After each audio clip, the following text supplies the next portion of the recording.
While I was in the Koala Action Group down in the Redlands, because I was in that, they had a koala conference, and it was on at St Lucia University. And so I went along to this, and it was a whole day conference. And at the end of the day, you know, everyone breaks up into 3 groups, and I moved down the front and sat near a lady, and there was nobody sitting the next 2 seats. And then the lady on my right-hand side, for what reason I just don't know, she said to me, "That man down there works at the Brisbane City Council." I said, "Oh, does he? He's just the guy I need. I need to tell him about Karawatha." So I moved up and sat next to him and said, "Hi, my name's Bernice, and I want to tell you about this place called Karawatha. Have you heard of Karawatha? Do you know it?" And I said, "It needs to be saved. What can we do?" And he said, "Yeah, I know about it." He said, "Here's this lady's name, Jan Glazebrook." He said, "Here's this lady's name. You ring her up and ask her, would she do a plant list for us, for you?" So I rang this lady up and I said, "Oh, hi, Jan. This guy, Russell, said to me to ring you up to see if you would mind to do a plant list from Karawatha." And she said, "Oh, yeah, that'll be fine. We'll do that." So her and Dennis came along and did a plant list of Karawatha, and it was the most diverse plant species list that I guarantee, even now that we've done a botanical survey, there's not a lot of extra plants on it to the one she did, and it was excellent. And it turned out she was a member of the Logan Society for Growing Australian Plants. So that's how we got involved with them. And so because that I was in the Koala Action Group, that I ended up at the university at a conference, that I met this person, this guy, who then introduced me to this other lady.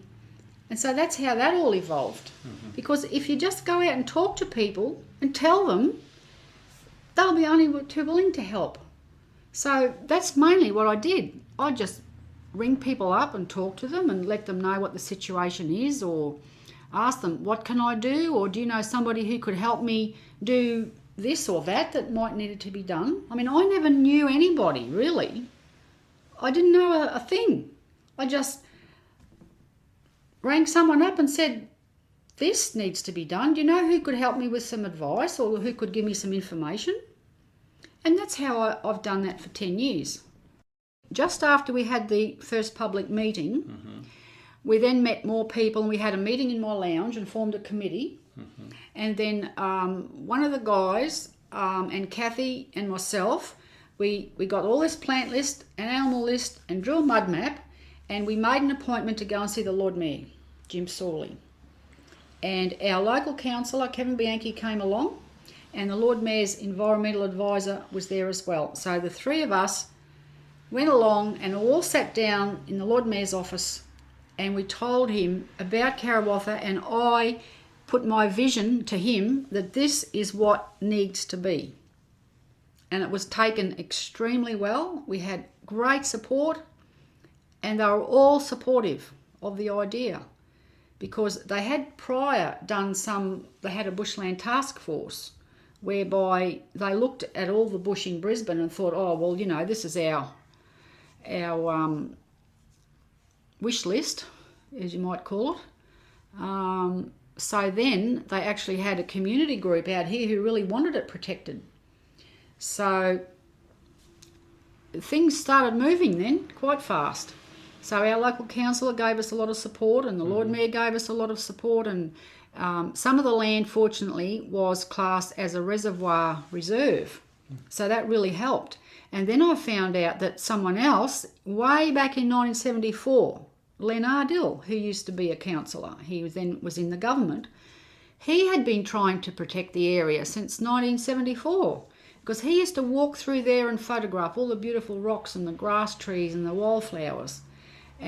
But that really didn't take off for some reason or other. So I think it just moved along from there. And then we had all sorts of pressures, like you might need a tollway, and then you might need a freight train line, and then you want sports fields, and then there's developers. And so we had to have big rallies and get a lot of support from the television and the newspapers, and hold big rallies and say, "No, we don't want this in here," and tell people how valuable it was. Because we'd found out by then that it was far more valuable. As soon as I saw it, I knew it was valuable. I said, this is amazing. You know, it's just got to be protected, and there's no ifs or buts. And so what we did when we formed the Protection Society, we applied for a grant. We got a $9,500 grant, and we got some Carla Cattrall, George Cordis, and some people from Griffith University to do a botanical survey. So our group, for 6 months, our members helped with the botanical survey, and that's where I learnt a lot of the plant species on that survey. I had to learn them because we were helping with the survey, and we found some amazing plant species. It's just absolutely wonderful diversity. It's very high biodiversity in there, and I knew that the first time I saw it just by looking at it. So Karawatha, when was it actually decided that it would become, something that the council would purchase? How did that actually occur? I don't really think it happened all of a sudden. No. It was a long process, really. I think the people in the environment branch and all those, and the Lord Mayor's environmental advisor, I think they all did realise the importance, and they knew that the group out here, the residents out here, they knew that they were serious about wanting to protect the area. And by giving them a botanical survey, they then were able to find these rare frogs, green-thighed frogs, and wallen froglets. Well, that was some people from the environment branch in the council and Dr. Carla Cattrall from Griffith University. And of course that made it all the more valuable. And then of course there was a court case with a developer, and that's where some green-thighed frogs were found. And then of course the government wanted to put a tollway through, so we had to have a big rally, and we got about 200 people or more. It's a bit hard to tell. And we had a lot of support from the government as well, and our local state member Stephen Robertson, he was very helpful. And then it became Gail McPherson's area, and she was very helpful. So really, I can't believe how helpful everyone's been. So who were the key people you were working with? People from government, politics? I was working with people from government, state government, Department of Transport because of the tollway, the environment branch, the recreation branch. You get to find out things, by becoming involved. You have contact with them, and you have communication with them, and then you get to find out things that are going to occur, and so you go along to that and you find out about it, and then they do local area outline plans and you go along to that. Then you find out what the neighbouring council wanted to do.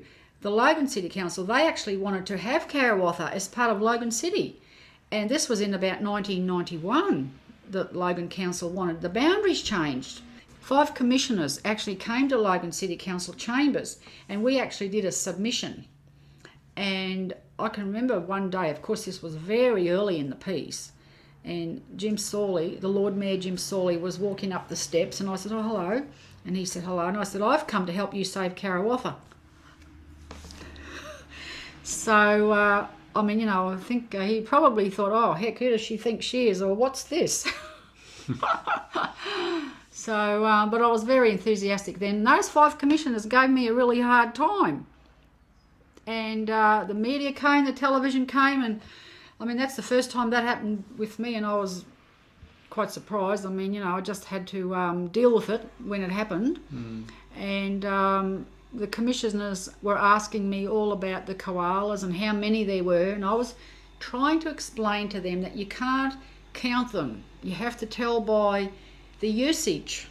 You look for the scratches on the trees, and you look for the koala scats. And that's how you tell the usage and the number, the average of what amount of koalas could be there.